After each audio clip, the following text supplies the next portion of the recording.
Bonsoir et bienvenue dans Un film, un after. Vous venez de regarder Hurlement, The Howling, et on espère que ça vous a plu. Avec moi en plateau aujourd'hui, Michael.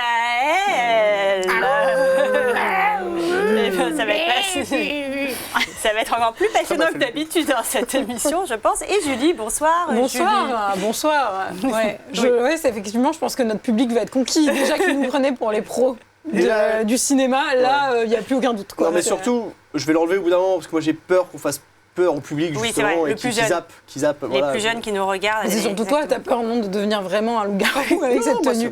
Ça me va bien. Hein. Et nous avons également avec nous en ligne Antoine qui, je crois, voulait nous passer un petit message. Salut les filles, salut le Mika. Moi c'est Vincent le Helsing, ou Vince Helsing pour les potes. Je suis le plus grand chasseur de créatures occultes, vampires, loups-garous, cafards, etc. Et j'ai l'impression qu'on dit pas mal de conneries dans vos films d'Hollywood à la merde là. Je suis là pour rectifier le paquet de conneries que vous allez raconter. Faites votre émission tranquille et j'interviendrai quand il le faudra. Merci Antoine, on compte bien sûr sur toi et on passe également un petit bonjour à Greg qui lui a été dévoré tout cru par un loup-garou, le pauvre. Comme par hasard, on est en soirée de pleine lune, Greg n'est pas là, Greg n'est pas en plateau. Et j'ai remarqué, j'ai des petits doutes. J'ai remarqué l'autre fois, c'était pas tout à fait la pleine lune, mais il avait les ongles de pied qui poussaient drôlement. Bien, il est temps d'en apprendre un peu plus, on l'espère. Mickaël, tu avais choisi ce film. Ouais. Qu'est-ce que tu en as pensé? Tu étais content, tu l'avais déjà beaucoup vu. Est-ce qu'il t'a plu encore et encore? Eh ben écoute, j'ai passé un excellent moment. Je l'avais déjà vu et revu et revu. Mais en fait, ce que je trouve assez exceptionnel avec ce film, c'est que Joe Dante arrive à faire un film de loup-garou qui fait flipper, et ce qui est quand même suffisamment rare pour être relevé quand même, parce qu'en général dans les films de loup-garou tu tombes vite dans le nanar ou dans le truc un peu série B ou second degré. Enfin je te rappelle que le mec a fait Gremlins quoi, il peut te faire flipper avec des boules de poils trop mignonnes. Oui, mais c'est toute la force de Joe Dante. Même... Et je trouve que ce film marche vachement bien, il y a une ambiance sombre qui marche à fond, et en fait moi ça me réveille un peu des espèces de peur d'enfant en fait, le monstre d'ailleurs. Enfin, le loup-garou, je le trouve hyper imposant, il est très grand, il est sur deux pattes, ce qui est à noter aussi, c'est pas forcément tout le temps le cas. Et toi, tu te balades à deux ou à quatre pattes? Ça dépend à quel type de soirée je suis. Très bien. En tout cas, ici, c'est à deux, on va le préciser. Julie, est-ce que tu avais une scène dont tu voulais nous parler, qui t'a marqué, qui t'a plu, fait rire? Tout à fait. D'abord, j'attire votre attention, je ne vais jamais répondre à cette question, sur l'affiche, que je trouve magnifique, qui est vraiment ultra graphique et qui donne très envie de voir le film. Mais j'ai effectivement une scène. C'est la scène où le personnage de Terry est à la recherche d'un dossier dans le bureau du docteur. Ouais. Je ne sais pas si vous vous en souvenez, et qu'elle se fait justement attaquer par le loup-garou avant la scène de transformation. Mais j'aime beaucoup le montage en parallèle avec une télé qui est en train de diffuser un Tex Avery, il me semble, avec le loup. Ouais. Et c'est un des gimmicks un peu de Joe Dante pour ses films, c'est toujours d'essayer de placer un truc très cartoonesque. Il fera la même chose dans la section de la Twilight Zone qu'il va réaliser dans le film, à côté de Spielberg et tout ça plus tard, ce qui est vraiment, je pense, un de mes trucs de cinéma préférés. Je dis pas long métrage parce que c'est pas un long métrage, c'est une partie, mais j'aime trop cette façon qu'il a d'appréhender toujours le monstrueux, mais avec une dimension quand même un peu comédie cartoonesque, mais très effrayante, quoi. Il y a vraiment ce visage dans la transformation avec les joues qui remontent, qui sont complètement effrayante. Énormément de références, on verra dans ce film. Ah oui, nous verrons tout ça, Mickaël. Terry, le personnage de Terry, dont le nom de famille est Delapin. Terry Delapin. Voilà. Et voilà, et donc Mickaël, une scène peut-être. Ce qui est le comble pour un film sur les loups. Oui. Ouais, moi c'est la scène au début où Karen White rentre dans le sex shop pour rencontrer Eddie. Et là il y a un monsieur qui consulte une petite revue, quoi. Oui. Tu veux nous en dire plus? Il se détend. Et c'est marrant parce que le mec, c'est 20 millions de consommateurs, c'est ça? Oui. Il est tranquille dans son sex shop en train de regarder son petit magazine. Et là t'as genre la star de la télé qui débarque dans la boutique. Et là il replie tout de suite le magazine en disant non, c'est un ami qui m'a fait une blague. Mais c'est surtout qu'il croit quoi? De toute manière, il est déjà dans le sex shop, il est grillé, le pauvre homme. Ouais, il est grillé, c'est comme ça.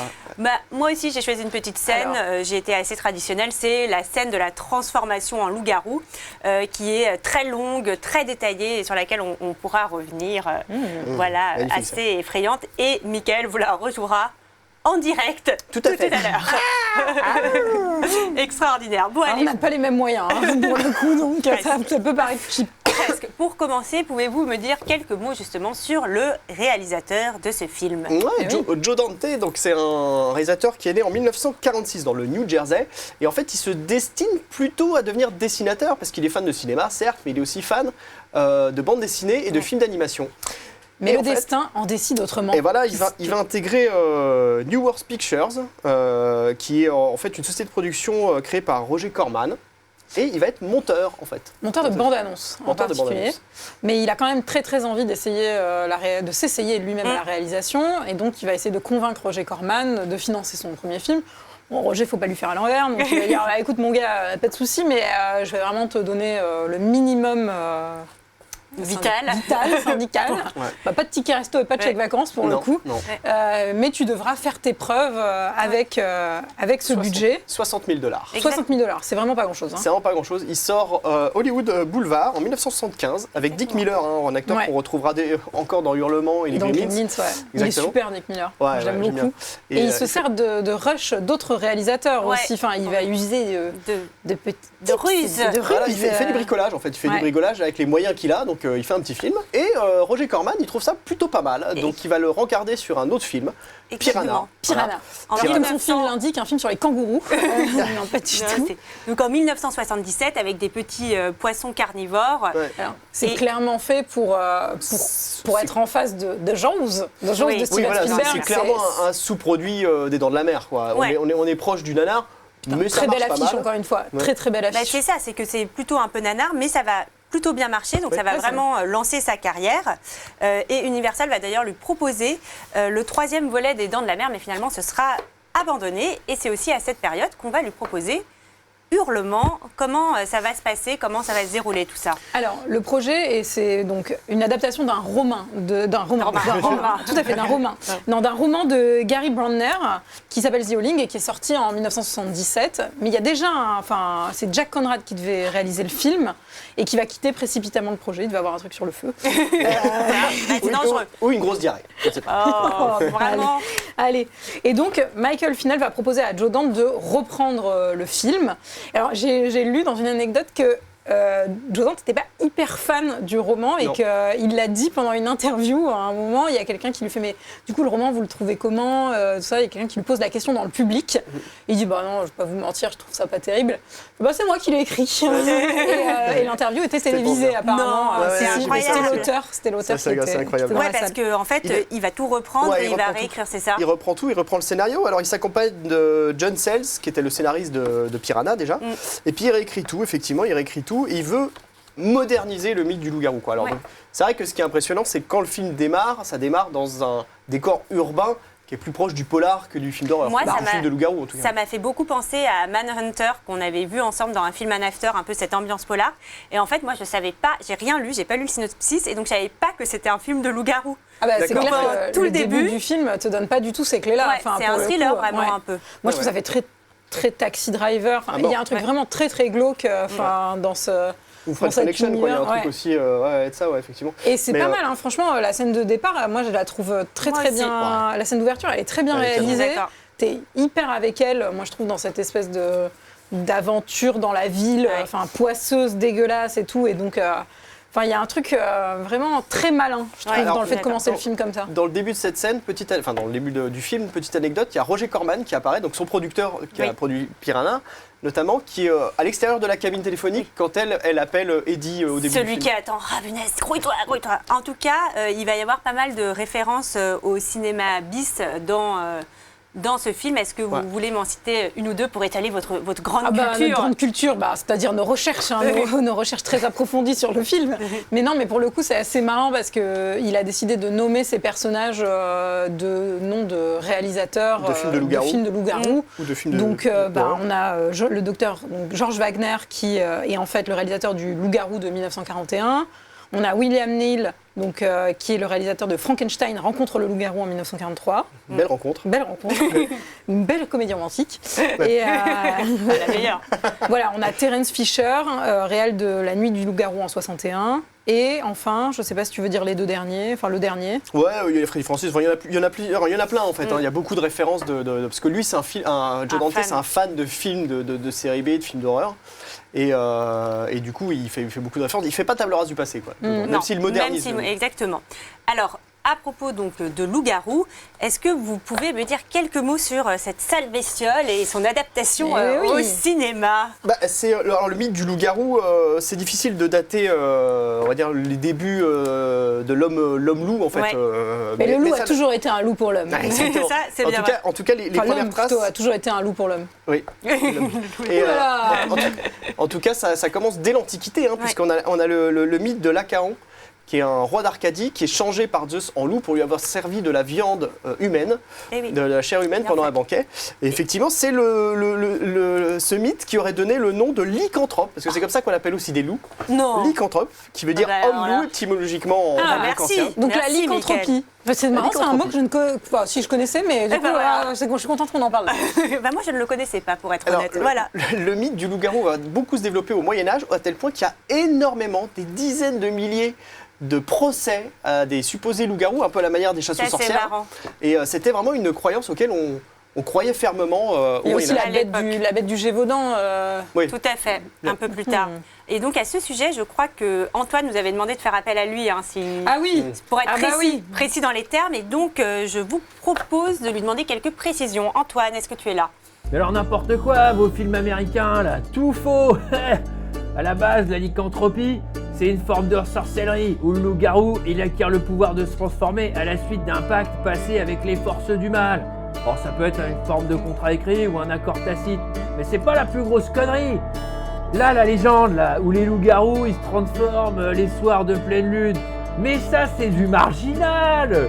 Ça a été largement popularisé par le cinéma, ouais.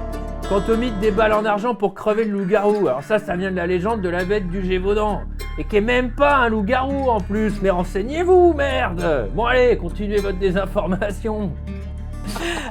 Merci beaucoup, Antoine. Non, mais déjà, où est-ce qu'il va chercher toutes ces informations? C'est incroyable, il est merveilleux. Il est merveilleux. Je crois qu'il a fait un pacte lui aussi, peut-être, avec le diable. Donc après ce petit détour historique, l'histoire du loup-garou, peut-être quelques mots sur le loup-garou au cinéma. Et oui, c'est ça qui nous intéresse. Il fait son apparition en 1913 dans un court-métrage d'Henry McRae qui s'appelait The Werewolf. C'est moins bien que Wolf, mais... c'est moins bien que Wolf. Mais aujourd'hui, perdu. On peut plus le voir. Si quelqu'un là, d'ailleurs, je suis preneur. Qui se manifeste, qui nous l'envoie. En tout cas... Ensuite, on a beaucoup eu la figure du vampire qui a quand même été un peu plus populaire au début avec Todd Browning et tout ça. C'est ça qui est intéressant en fait, c'est marrant, c'est un peu les deux frères ennemis du cinéma, et enfin de ces bêtes, ces créatures, et en fait le vampire va séduire et pas le loup-garou. Moi je soupçonne aussi que c'est pour des raisons de production, c'est que faire un loup-garou crédible à l'image coûte beaucoup plus cher aussi que rajouter deux canines et mettre un peu de fond de teint sur un acteur. Enfin, je ne sais pas si c'est que ça, mais en tout cas, c'est sûr que ça joue, quoi. Ça joue forcément, oui, tout à fait. Et effectivement, le vampire, ça a été... Alors, un fait qui est quand même assez incroyable, c'est que le loup-garou n'a eu qu'un film, la Hammer n'a fait qu'un seul film de loup-garou. La Hammer, comme spécialiste une société de production spécialiste de films d'horreur, pour pléthore de films de vampires, pour le coup. On en produit beaucoup, entre les Dracula... Exactement. Effectivement, le loup-garou, c'est un petit peu un parent pauvre du film d'horreur. Ouais. Et on le voit assez peu. Mais... On peut citer Le Monstre de Londres en 1935 et Le Loup-garou de George Wagner, dont on a parlé, qui est le classique, qui est le grand classique. Du film de loup-garou. Mais déséquilibre. En 1981, pas trop de déséquilibre, puisqu'il y a quand même 6 films, il me semble, sur les loups-garous qui sortent cette année-là. 6 films de loup-garou. Il y a Full Moon High de Larry Cohen, Wolfen de Michael Wedley. Encore El Retorno del Hombre Lobo, un film espagnol d'un réalisateur qui s'appelle Paul Naschy, qui est en fait aussi un acteur qu'on peut voir dans des western spaghetti. Et donc il y a 6 films de loup-garou qui vont sortir. Il y en a quand même un qui se démarque, c'est un autre avec en face, c'est Le Loup-garou de Londres, qui est réalisé par John Landis. John Landis qui avait fait les Blues Brothers juste avant, qu'on a fait ici. Ouais, c'est impressionnant parce que en fait, Le Loup-garou de Londres et Hurlement, c'est les deux grands films de loup-garou. Enfin, quand on pense à film de loup-garou, c'est ces deux films-là qui ressortent. Et ils sont sortis la même année, sans concertation. Quoi. Mais c'est marrant parce qu'en plus, leur approche en tant que réalisateur, elle est assez similaire quand même si le traitement sera différent. Ils sont tous les deux fans de cinéma bis. Ils sont tous les deux, en termes de réalisateurs, on pense quand même à eux, ils sont de la même époque, ils sont de la même culture en tout cas. Tout à fait. Et on verra que y a quand même pas mal de différences là où Joe Dante va commencer par un espèce de thriller et va un peu prendre le contre-pied pour l'amener vers autre chose et aller dans un univers très éloigné de la ville, très campagne. Oui. Pour le coup, le choix de John Landis, c'est vraiment d'ancrer ça dans la ville de Londres et avoir un truc très urbain. Quoi. Une sorte de symétrie inversée. Joe Dante, il commence dans la ville, il finit dans la forêt. Et inversement, en fait, John Landis, il commence dans la lande embrumée du nord de l'Angleterre, il finit à Londres. Mais la grosse différence d'approche, c'est que John Landis, il fait une espèce de comédie horrifique. C'était déjà son projet, en fait, au début, où on est vraiment à cheval entre la comédie et le film d'horreur.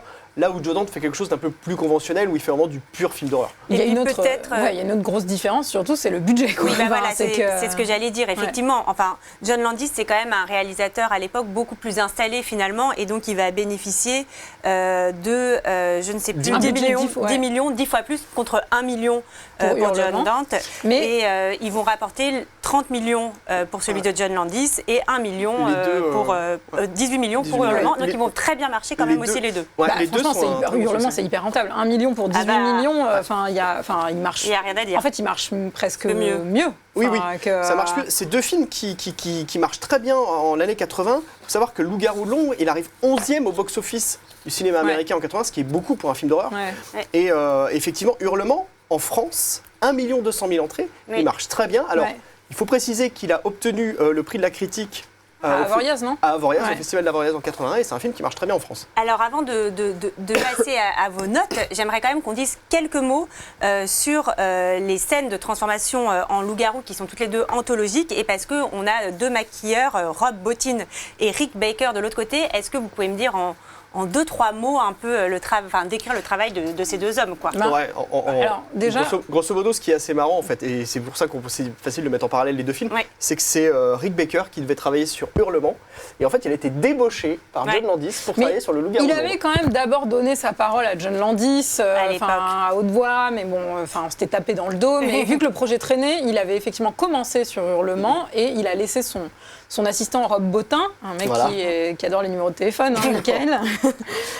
Mais écoutez, franchement, Rob Bottin, il n'a rien à envier à son maître, parce que je pense que limite il le dépasse. Il le dépasse. Vu ses travaux exactement. Peut-être vous pouvez me citer quelques films sur lesquels chacun ont travaillé ensuite, parce que c'est assez extraordinaire. Déjà, tu fais Rick Baker et je fais le Bottin, ou tu fais le Bottin et je fais Rick Baker. En fait, ce qui est intéressant avant de parler des films qu'ils vont faire après, c'est que ces deux films qui vont être un tremplin dans leur carrière, puisque Rick Baker qui va faire le Loup-garou de Londres, c'est juste le film qui va taper dans l'œil de Michael Jackson et qui vont faire Thriller après avec John Landis. Et Bottin, c'est pareil, ça va le propulser, quoi. Effectivement, il va avoir une fin de carrière extraordinaire. C'est toi qui tu veux faire la carrière de Bottin ? Je vais faire Bottin, parce qu'il était toujours bien chaussé. Alors, il a fait The Thing de John Carpenter. The Thing. Il a travaillé avec Ridley Scott sur Légende. Sur Seven et Fight Club avec David Fincher, et Verhoeven surtout, Robocop, Total Recall, Basic Instinct, incroyable. Brian De Palma, Mission Impossible, et Terry Gilliam dans Las Vegas Parano, et en tout cas, c'est Rick Baker, il a une grosse filmographie après, il travaille avec Tim Burton, sur Ed Wood, La planète des singes, avec Cronenberg, sur Vidéodrome, il travaille avec Peter Jackson, Fantôme contre Fantôme, il fait d'autres films de loup-garou d'ailleurs. Mais c'est quand même... Alors, il a une carrière un peu moins impressionnante que Bottin, en fait, effectivement. Mais c'est quand même lui qui remporte l'Oscar du meilleur maquillage en 1981. Et les deux films étaient en concurrence. Et c'est lui sur Wolfman aussi. C'est lui sur Wolfman. Wolfman, qui est d'ailleurs une adaptation, on l'avait dit, du Loup-garou de 41. Exactement. Merci beaucoup. Je vais vous demander de mettre un petit avis chiffré à présent sur ce film à vos petites affiches. La partie notation, The Notation Party. Alors, je vous rappelle les règles du jeu pour cette partie notation. Oui, Michael, écoute bien, ne triche pas. Non. Tu vas pouvoir mettre une note de 0 à 5, 5 étant la note la plus haute, la meilleure, sans décimale, pour nous dire ce que tu as pensé du film. C'est un loup-garou, c'est pas un débile. Allez, tu peux la montrer maintenant, c'est bon, tu peux y aller. Et ben j'ai choisi de mettre 4 à ce film, excellent. évidemment, parce que c'est un film que j'aime beaucoup. Mais oui. Et c'est un des rares films de loup-garou qui me fait flipper, vraiment, littéralement, surtout la scène dans le cabinet du docteur, je la trouve extraordinaire. Et j'en profite pour faire une petite recommandation film de loup-garou. Je vous conseille de voir La Compagnie des Loups de Neil Jordan, sorti en 84. C'est un film extraordinaire sur le goût. C'est une réadaptation du mythe du petit chaperon rouge, version un peu gore. C'est formidable. Merci beaucoup. Et Très toi, bien. Julie? Eh bien, j'ai mis 4 aussi. Oh, c'est tout pareil. Ah oui, c'est c'est tout magnifique. pareil. Bah, j'adore Joe Dante. Je sais pas, j'ai l'impression d'être un peu à la maison quand je regarde ces films. Alors là, pour le coup, c'est un peu effrayant. Mais non, je trouve que c'est très réussi. Ça n'a pas tant vieilli que ça. Il y a une vraie atmosphère, en tout cas, qui s'en dégage. Et rien que pour les effets spéciaux. Et voilà. Et leur scène de transformation du loup-garou. Voilà, Je mets c'est un transformation du loup-garou. La scène. Et moi, qu'est-ce que j'ai mis? Toi, t'as mis J'ai mis 2. Je suis pas très sensible à tous ces films de série B, un peu grosses bêtes, horreur, etc. Je trouve que, je sais pas pourquoi, je l'ai trouvé un peu déconstruit en fait ce film. J'étais un peu perdue par moments. Peut-être que j'étais pas concentrée. Mais peut-être que surtout, t'avais pas lu le livre là non plus, Sarah. Alors que C'est pour t'adores ça. lire des livres. Alors que hein, d'habitude, quand je lis le livre, je comprends mieux. Ce qui nous fait, je crois, une moyenne de 3,3. Je vous propose de découvrir également la vie des gens d'Internet avec Julie. Et oui, alors les gens d'Internet, eux, n'ont pas mis 3,3. Eux, ils ont mis 3,1. Voilà, c'était un peu plus rapide. Alors, je vous ai choisi 4 commentaires. Donc, je commence par un commentaire 0 étoile. Cette bouse monumentale n'est pas grand-chose de plus qu'une version velue des envahisseurs. Prévisible, long, ennuyeux, des dialogues plats et artificiels. Mais non, je t'ai pas trompé, je disparais juste en plein milieu de la nuit pour revenir avec des traces de griffes dans le dos. Une musique insupportable, des transformations presque comiques avec un bruitage caricatural. J'ai particulièrement aimé la mâchoire qui sort comme un tiroir. Il y avait pourtant de bonnes idées qui n'ont pas été exploitées. Un loup-garou psychopathe, une orientation psychologique, des garous capables de se contrôler, mais qui finalement deviennent quand même des monstres qui agissent sans logique particulière. C'est vrai que ça, c'est intéressant dans ce fait qu'ils aient une forme de contrôle sur leur transformation. On l'a pas dit, mais c'est bien fait ça. C'est marrant parce que dans Hurlement, ils se transforment pas forcément à la pleine lune, mais par contre, ils se font tuer par des balles en argent. Ouais. Et dans Le Loup-garou de Londres, c'est l'inverse. Ils se transforment à la pleine lune, mais par contre, ils peuvent mourir de simples balles. D'accord, Très bien. Un autre commentaire 0 étoile. Désolé, mais ce film est un navet. Certains osent pourtant le comparer au Loup-garou de Londres, qui, sans être un chef-d'œuvre, est de loin bien meilleur. La fin du film est tellement ridicule que je me suis demandé si j'étais en train de regarder le bon film ou si j'étais pas tombée sur un pastiche ou une suite. J'ai en effet pu découvrir une nouvelle forme de loup-garou inconnue jusqu'à présent, à mi-chemin entre le cochon d'Inde et le Yorkshire. Voilà. À moins d'être complètement défoncé, je ne vois pas comment on peut supporter ça. Alors, on a un commentaire 2,5 étoiles, parce qu'eux, ils ont droit. Ils ont droit au décimal, la chance. Que dire ?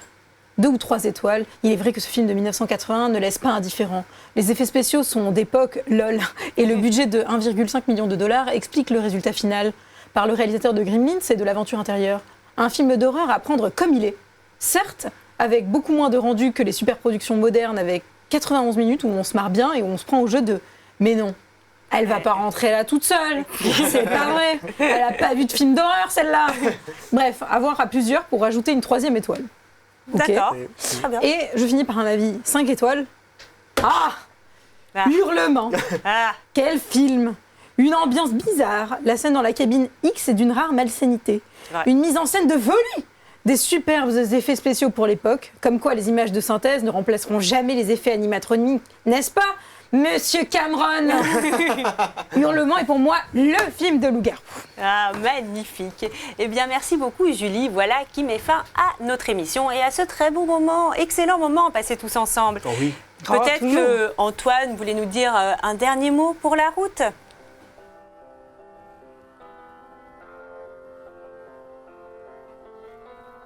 Imagine there's no heaven.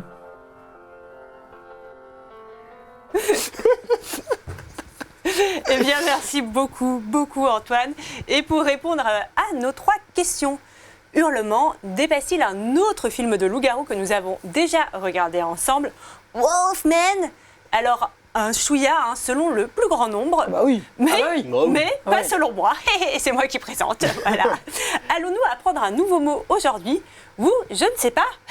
Mais nous, oui, au lieu de dire loup-garou, n'hésitez pas à dire lycanthrope en soirée. C'est beaucoup plus chic.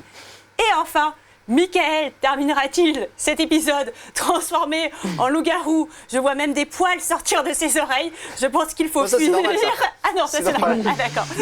Nous quittons-nous rapidement avant le carnage. Merci à tous autour de la table. Merci Antoine. Merci à vous de l'autre côté de l'écran. Et on se retrouve très bientôt pour un autre film. Au revoir tout le monde.